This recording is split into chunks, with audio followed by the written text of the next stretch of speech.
They don't receive what you sent. This happens first. It's late.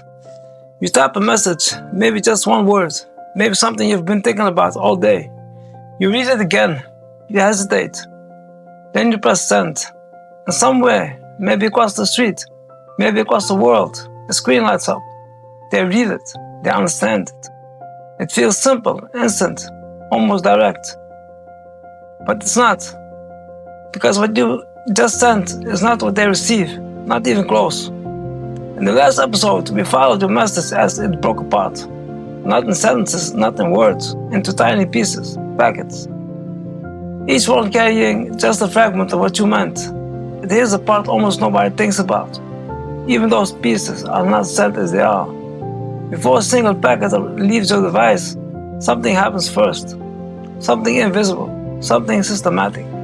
The data gets wrapped, layer by layer. Imagine this. You want to send a small object to someone. You don't just throw it out the window and hope it arrives. You put it in a box. Then that box goes into another box. Then maybe another. Each layer adds something. Protection, instructions, information about where it's going and how it should be handled. By the time it leaves your hands, it's no longer just the object. It's the system. That's exactly what happens to your message. Let's go back to the beginning. At the very center of everything is your original data. The message you typed, clean, human, simple. But that version never travels. It can't, because the internet doesn't understand meaning. It understands structure. So the first thing that happens is your message gets prepared for delivery. Not globally, not across the internet, just prepared. It gets grouped into packets, like we saw before. But now each packet needs context, because a piece of data on its own is useless. So we add the first layer. Think of this as giving each piece a role, a purpose. This layer makes sure that when everything arrives later, it can be put back together correctly. It's responsible for order, for reliability, and for making sure nothing is missing. And just when you think that's enough, it doesn't stop there. Now comes the next layer. This one doesn't care about your message. It cares about where it's going. Every packet gets labeled, not with meaning, with location, where it came from, where it needs to go, like writing an address on the outside of a package. Without this, your data has no destination.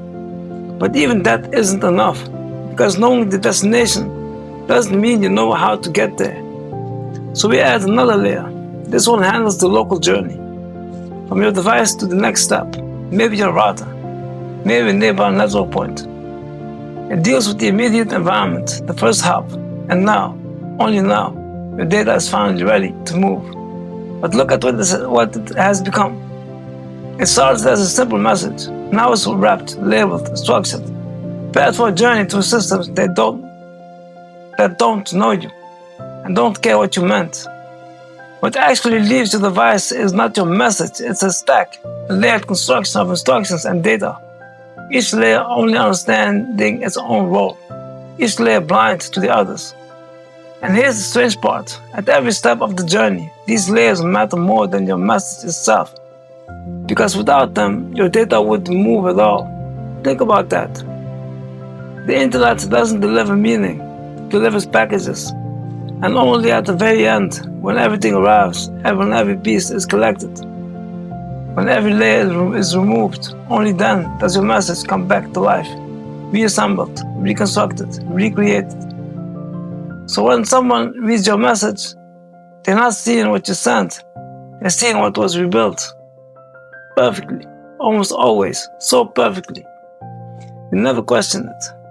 But under the surface, something very different happened.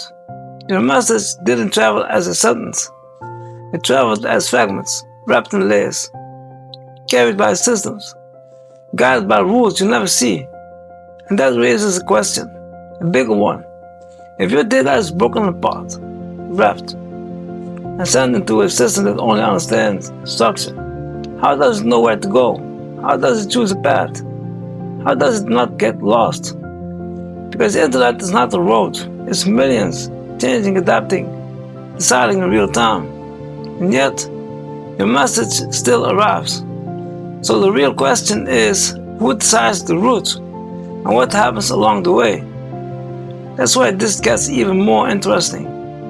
In the next episode, we're going to follow your message further, not inside your device, not just how it's built, but how it moves across networks, across cities, across the world. And once you see that, you won't look at the sent message the same way again, because it was never just sent, it was guided.